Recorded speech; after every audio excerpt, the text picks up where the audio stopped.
Hey everyone and welcome back to my channel. Today we're going to be looking at how you can reach Paragon 800 in just a few minutes with the right prep leading up to it.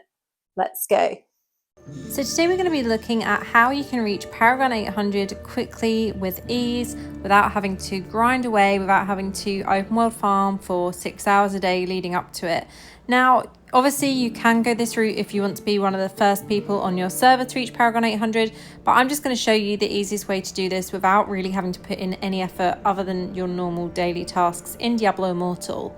So to begin with, the first thing we're going to be talking about is Battle Pass and Battle Pass points.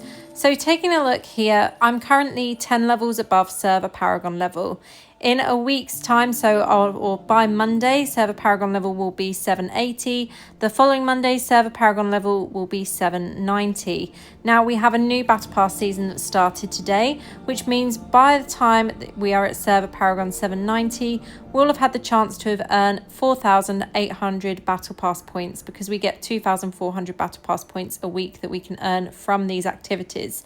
So what does this mean? This means if you save these points up, you'll be gaining a huge boost in experience straight away. So don't click that claim button when you've earned Battle Pass points. Now, you might be confused looking at the fact that I'm on level 15 Battle Pass, but that's just because I've purchased the Empowered Battle Pass this month, which I always do because I think it's worth it and you gain a few levels instantly from that. Now, buying the Empowered or collecting Empowered Battle Pass does also unlock extra quests here for you. So one thing that I would recommend doing is just claiming the Elder Rift task this week, and that will pop again next week. I think you get this task come up 3 or 4 times in a week. I'm pretty sure, not 4 times, sorry. Pretty sure it's 2 times a week. So it normally pops up at the beginning of the week and midweek, sometimes on the weekend as well, I believe. So complete the Elder Rift task and claim the points on that. The other tasks you can pretty much just leave, and extra tasks will pop up here. Now this will give you a little bit of an extra boost when it comes to claiming all your Battle Pass points at the end of the Battle Pass, or when we get to Paragon 790 for the server. Now it's pretty easy to gain 10 levels above server Paragon each week. So when you look at my server Paragon, I'm currently 11 levels above this. So I actually earn 10 levels of Battle Pass, 10 Paragon levels by Tuesday evening without really doing much, just doing my basic stuff in game. And then I finished capping my Battle Pass yesterday morning, and I didn't really play much for the rest of the day, which is why I only gained 1 more level. So in 3 days I gained 11 levels pretty easily just by doing my normal Battle Pass tasks. Now another thing, obviously, as I mentioned, we'll have Paragon, when the server Paragon is 790, we'll have earned 4,800 points. However, because we'll be into the 3rd week of the Battle Pass, we can earn another 2,400 points. So what I'd recommend doing is focusing on a few tasks on the Monday of 790 server Paragon, so that you have an even larger amount of Battle Pass points to claim. I normally try and earn another 1,000 points before I actually claim mine. Obviously in that time you will gain some Paragon levels anyway. Now, what I would recommend doing with this as well is focusing on focusing on a few specific tasks. So generally I focus on random dungeons and bounties. These are the 2 tasks that I do every day without fail, and bounties, obviously you get quite a lot of Battle Pass points for completing them, especially if you're doing Hellslayer bounties. It's pretty easy to do that. So while you're doing all these tasks as well, I would recommend pre-farming on Inferno 6. So running your dungeons on Inferno 6, open world, etc. Everything you play in game, try and play it on Inferno 6. This will give you the opportunity to earn some Inferno 6 gear, some Inferno 6 legendary items, and obviously Inferno 6 set items as well.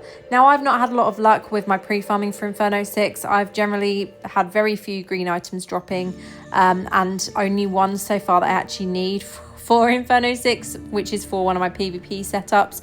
But I use a few different set items, so I'll need to grind away a little bit on my dungeons. So for me, I'm going to be focusing on random dungeons and bounties for my Battle Pass points. The next thing that I would recommend that you focus on for actually gaining experience really quickly is leaving your Inferno 6 raids. Now let's take a look at these raids. So you can see I've already got the combat rating for the first Inferno 6 raid. The second raid I'm not far off, and in fact with my full highest combat rating gear I do have the recommended combat rating for this one, and close enough to the third boss as well. Now each first clear reward for every Helliquary boss will give you 2 million experience. This means that with the 5 Inferno 6 bosses, that is 10 million experience that you can gain if you leave them for first clear. Now my warband, we normally rank in the top 10, but you can see because we've not been doing the Inferno 6 raids, we're currently only rank 22, which is super low for us. But you know what, as soon as we hit server Paragon and we have that Paragon 800 for our warband members, or close to Paragon 800, we'll be doing those Inferno 6 raids. Another benefit to them is that you'll obviously get Inferno 6 gear from those. So that's what I would recommend doing. Hold off on doing your raids for Inferno 6 until you're very, very close to Paragon 800 or on Paragon 800. I normally do these when I'm about 7, 9, 8, I would say, so 2 or 3 levels before the major Paragon that you want to hit. So that is the next thing that I would recommend doing. As I said, I've already explained about farming open world. You'll be getting more experience from farming the higher difficulty than you will on your normal difficulty for the Inferno difficulty that you're at. So you can see currently I'm set to Inferno 6. And when you click on this, I do already have the combat rating for this. This drops equipment Paragon 800 plus. So yeah, worth doing that as much as possible, farming as much as possible on Inferno 6. Now, one other thing that you can do, which will make it a lot easier, is actually saving up some of your mail. So I'd recommend saving up your Shadow War weekly rewards and any unclaimed tower rewards. These will just sit in your mail until you claim them. You can obviously save up your assembly blessing rewards and blessing experience. However, I would recommend not doing that unless you are on week 4 or more of the Immortal Reign on your server.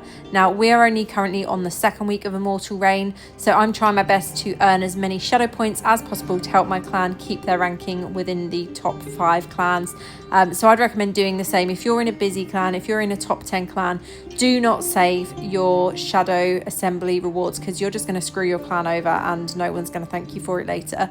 So yeah, that is another thing that you can do, is saving up mail. So this is just a really quick, easy guide with the most basic things that you can actually do to prep for Paragon 800.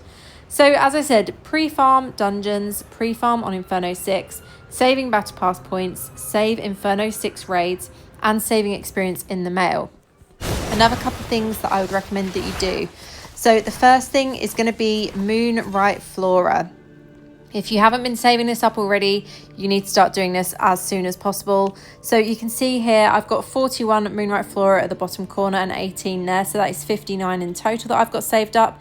And I'll earn more each day from obviously completing Battle Pass tasks. So I'm saving those up as I go, and then I'll have more Flora to craft my Inferno 6 gear that I need, my Inferno 6 set items. I've also transferred all of my wisps into Inferno 6 wisps, and I have 30 of those so far, and that does include from pre-farming. As I said, I've not had much luck with that at all. And so that is the other thing that I would definitely recommend doing. And obviously Inferno 4 and Inferno 5 wisps, make sure you just save them up for the time being so you can convert them into Inferno 6 when you get to that point. One other thing that I've been doing is I have a stash tab set up specifically for my Inferno 6 gear. So as you can see, I've not had that much luck so far with finding legendaries. I've got 3 so far that I'll be looking at using, and I've got 1 set item as well. However, I've got these set items that I'll be able to trade in eventually when I've replaced them all. And I've got a few other legendaries that are within Inferno 5 that I can actually equip now that are higher combat rating, which is why I mentioned I have got some higher combat rating gear to hand that I can equip for raids, etc., to help boost us through that when my warband gets to that point of being close to Paragon 800. So ideally, when the server Paragon hits 790, you either want to be at 790 so that you gain 100% experience rewards for the first battle points you're claiming, or you want to be just under or just over 790. So I'm not going to grind really hard. As I said, I'm going to pretty much just focus on doing my normal daily tasks in game, capping my battle pass each week, and doing those quest tasks as well for the extra battle pass points. Hopefully we'll be seeing some other events here which may give battle pass points as well. Sometimes we do have the ones that have battle pass points as an extra reward, so that will give us the chance of gaining more experience as well. As I said, saving up mail is pretty easy, so anything that is going to go to your mail, you can save that up there as well, and that will help for the future with your experience. And when you get too close to Paragon 800, if you claim all your battle pass points, claim your mails and haven't quite yet hit it, one other thing that you can do to speed up earning those to speed up earning experience is things like the error ban, things like Abyssal Verge, Purge the Depths. If you do that solo, that gives you quite nice experience, and also running the Accursed Towers. So those are probably the 4 areas I would recommend looking at if you don't quite hit it once you've claimed all of your battle pass points. So as I said, this is just a pretty quick guide. I wanted to make something that was just top line, really easy to understand, and yeah, works for everyone. This means you won't have to grind away at the game at all, and it just makes life a lot easier than sitting there and open world farming for hours and hours on end every day. So that is it from me for this video. I hope you found this helpful. If you have any questions, just drop me a comment below, and I'll see you in the next one. Official Diablo partner.